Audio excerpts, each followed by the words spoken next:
आपके पास casual leave pending होती है तो आप क्या करते हैं मैनेजर साहब? आप उन्हें लैप्स नहीं होने देते, अप्लाई करते हैं। मेरे पास आज कुछ कैजुअल लीव पेंडिंग थी, बस आज उन्हें अप्लाई करना चाहता हूं। तुम हो कौन? मैं वो हूं जो आज महंगे रेस्टोरेंट में जाने से डरता है। मैं वो हूं जो सुबह ऑफिस के लिए निकलता है तो उसके घर वाले सोचते हैं कि जंग पे जा रहा है, पता नहीं आज भी टाइम पे आएगा कि नहीं। रोज शाम को 8 बजे फोन करके पूछते हैं ऑफिस से निकला कि नहीं, काम निपटा कि नहीं। दरअसल वो ये जानना चाहते हैं कि मेरे लिए आज भी खाना बनाए कि नहीं। मैं वो हूं जो कभी यूएटी के डिप्लॉयमेंट में फंसता है, कभी प्रोडक्शन इश्यू पे। मैं वो हूं जो आज किसी भी लड़की को देख के लाइन मारता है, और मैं वो भी हूं जो आज जरूरत होते हुए भी छुट्टी मारने से घबराता है। ऑफिस में लेट पहुंचता है तो सोचता है कि आज क्या नया बहाना मारूं, कहीं गलत इंप्रेशन की वजह से मेरी अप्रेजल में रेटिंग खराब ना कर दें। गलती किसी की भी हो, बेवजह फंसता मैं ही हूं। ऑफिस में पट्टा पहने हुए भीड़ तो देखी होगी ना आपने, उनमें से कोई एक शक्ल चुन लीजिए, मैं वो हूं। I am just a frustrated software engineer wanting to apply his leaves. आज ये फ्रस्ट्रेटेड सॉफ्टवेयर इंजीनियर कैसे जाग गया, वो भी 5-5 कैजुअल लीव के साथ? क्यों जाग गया तो तकलीफ हो रही है? जिंदगी भर ऑफिस में घुट घुट के एक्सेल सीट बनाते रहना चाहिए था मुझे, और ये कोई अचानक नहीं हुआ है मैनेजर साहब। यूं कहिए कि बस टाइम नहीं मिला। सैलरी इंक्रीमेंट के लालच में ये काम जरा नेग्लेक्ट हो गया, लेकिन देर आए दुरुस्त आए। मेरी सारी लीव्स आज ही अप्रूव होंगी। लेकिन इसी डिलीवरी में क्यों? कभी और भी तो ले सकते थे।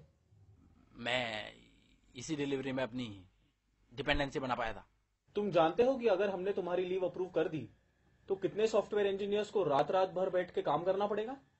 अरे वो लोग तो वैसे भी रात रात पर बैठकर काम करेंगे मैनेजर साहब, और ये टीम लीड ही उन्हें बैठाकर काम कराएंगे। पिछली बार क्लाइंट कॉल में रोका, अगली बार किसी और काम से रोकेंगे, और तब तक रोकते रहेंगे जब तक हम इन्हें जवाब देना नहीं सीखेंगे। तुम हो क्या? मतलब जावा के कोडर हो, C++ के हो क्या?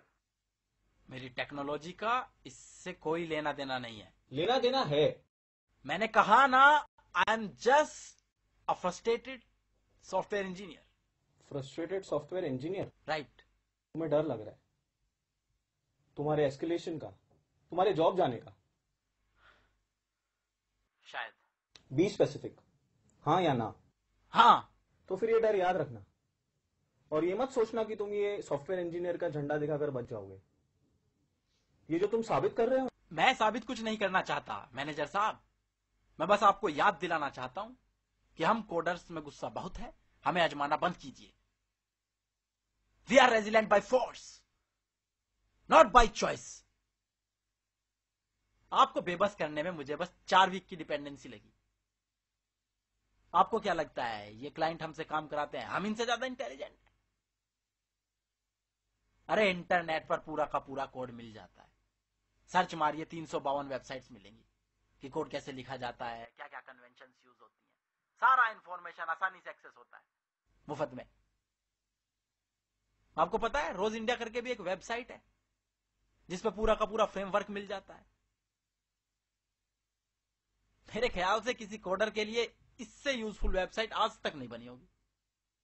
गलती हमारी है, हम लोग बहुत जल्दी यूज्ड हो जाते हैं, और एक दिन प्रोडक्शन पे कोड फटता है, रात रात भर बैठकर उसे सोल्व करते हैं, कोड लिखते हैं और शुक्र मनाते हैं चलो इश्यू रिजोल्व हो गया। और सिचुएशन का अपोज किए बिना हम लोग ऑफिस कल्चर बिगाड़ना शुरू कर देते हैं। लेकिन हमारी भी मजबूरी है ना साहब, हमें ऑन साइट का लालच दिया जाता है साहब, इसलिए हम लोग आप पर भरोसा करते हैं कि आप लोग हमें ऑन साइट भेजो। प्रोजेक्ट मैनेजर, ग्रुप लीडर, सक्षम है हमें ऑन साइट भेजने के लिए, लेकिन आप लोग भेज नहीं रहे हैं, सिर्फ चूतिया बनाए जा रहे हैं। Why are you not initiating our visas? एक रिसोर्स ट्रांसफर मांग ले तो ये रिसोर्स मैनेजर उसके सर पे नाचने लगता है। आपको नहीं लगता कि ये उनके मैनेजमेंट पे सवाल है? ये सारा नाटक बंद होना चाहिए। This whole bloody system is flawed. आप लोग अगर क्लाइंट को जवाब नहीं देंगे तो हमें सामने आना पड़ेगा। उससे क्या है कि हमारा प्रमोशन रुक जाएगा, लेकिन क्या करें मैनेजर साहब, क्या करें? मुझे यकीन है कि जो लास्ट टाइम एस्केलेशन हुआ वो एक क्लाइंट एक्टिविटी नहीं थी, वो एक बहुत बड़ा सवाल था। और वो सवाल ये था कि भाई हम तो तुम्हारी छुट्टी ऐसे ही रिजेक्ट करेंगे, तुम क्या कर लोगे? Yes, they asked this question on Diwali, repeated it on Holi. I am just replying on this Nag Panchami.